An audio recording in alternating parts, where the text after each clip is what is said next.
এটা হলো আমার কাজের এরিয়া। আমি ওই সামনে যে বড় বিল্ডিংটা দেখতে পাচ্ছেন ওটার মধ্যেই আমার ডিউটি। তো এই দিক দিয়ে আছে আমাদের কোম্পানি অনেক লোক কাজ করে এই জায়গাতে আর কি। ঘোড়া রেসের সময় এই জায়গাতে এনে আগে একটু হাঁটায় ওঠে আর কি, শরীরে রকমক ছোটে আর কি। মানে দৌড় দেওয়ার আগে মানুষ একটু ব্যায়াম ট্যায়াম করে, ঠিক এরকম ঘোড়ারও একটু ব্যায়াম ট্যায়াম করানো হয়। তো এই জায়গাতে একটু একবেলা হাঁটাহাঁটি শরীর গরম করে নেয় আর কি, ঘোড়াটা দৌড় দেওয়ানোর আগে, রেস শুরু হওয়ার আগে। তো জায়গাটা খুবই ভালো, অনেক সুন্দর একটা জায়গা, কিন্তু পয়সা কম, এই জায়গাটা হলো সমস্যা। তাছাড়া সব দিকে ঠিক আছিল, অত হাওকাও নাই, চিল্লাপাল্লা নেই, একদম মরুভূমি সাইডে পড়ছে। তো মানুষজন খুব বেশি হয় না নাইকা। ওই খেলার 3 দিন একটু লোকজন আসে, এছাড়া লোকজন খুব বেশি পাওয়া যায় না। আমরা যে কজন এখানে ডিউটি করে আর আছে কি, আর বাইরের লোকজন না এখানে খুব বেশি সৌদির আসেন আর কি। তো এখন লাঞ্চ করে আসলাম, খাওয়া দাওয়ার পরে কিছু কাজ আছে এখন করে তারপর যাবো। আমরা 3টা পর্যন্ত আমাদের ডিউটি, কিন্তু আমরা 3টা বাজার আগেই যাই, যেহেতু কাজ অতটা চাপ নেই এখানে আর কি, কাজের চাপ নেই অতটা। তো এটা হলো জকিদের রুম। এখানে ওই যারা ঘোড়া চলায় ওনারা এই জায়গায় এসে ড্রেস মেস চেঞ্জ করে আর কি।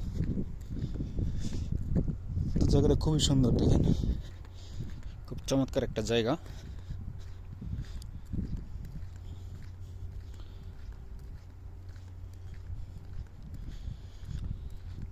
ওই যে ব্যানারটা দেখতে পাচ্ছেন এটা হলো সৌদি কাপ বিশ্বকাপ আর কি। এটা গতবার এটা জিতছে জাপান। এবছর খেলা আছে ফেব্রুয়ারির মাঝামাঝিতে আর কি, রোজার আগে আর কি বিশ্বকাপ খেলা শেষ হয়ে যাবে। এগুলো হলো টং দোকান, খেলার 3 দিন আর কি চলানো চলে এই জায়গায়। সৌদিরাই করে আর কি, সৌদি ইয়ামিনের আছে, ওনারা এই দোকানগুলো পরিচালনা করে।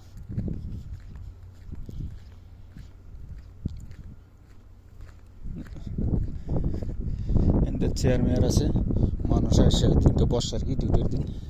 এই যে গ্যালারি, এখানে দর্শক বসে খেলা দেখে অনেকে। তো এই গ্যালারিতে যদি এসে খেলা দেখতে চান তাহলে 15 রিয়াল লাগে আর কি জনপ্রতি।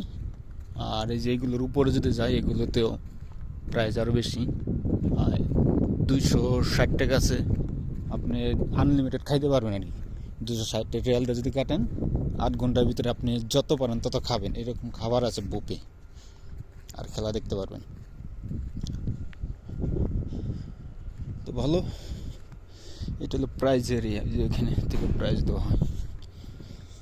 আমার ডিউটি হলো ওই যে মাঝখানে এই নিচের ক্লাসে করার রুম, এই রুমের ভিতরে খেলার দিন।